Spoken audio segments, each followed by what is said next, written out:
On ne mesure pas, je crois, ce que ces événements ont provoqué chez le peuple français, la gravité, c'est-à-dire à la fois le niveau de préoccupation, pas seulement dans la hiérarchie des préoccupations, ou notamment après le Bataclan, avec la succession en France et ailleurs d'actes terroristes, c'est devenu un des sujets de préoccupation majeurs, mais en intensité. Il y avait une phrase dans les entretiens qui est ressortie, ça nous prend la tête. Mmh. C'est-à-dire ça occupe complètement notre esprit.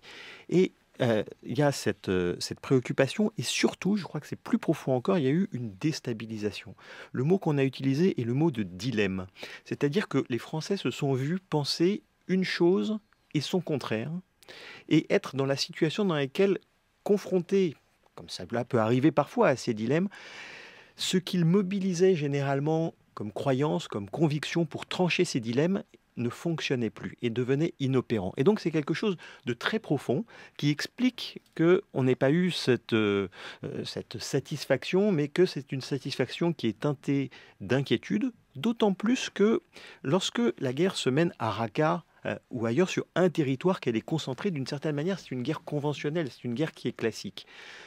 Avec la chute de Raqqa, la crainte sans doute de beaucoup de Français est qu'il y ait une dissémination parce que les combattants, ceux qui ne sont pas morts en tout cas, vont aller ailleurs et que ce n'est pas seulement, c'est plus qu'un réseau, ce sont presque des rhizomes et que c'est beaucoup plus décentré et beaucoup plus difficile à appréhender. Donc je crois que c'est quelque chose qui a charrié des choses très profondes chez les Français.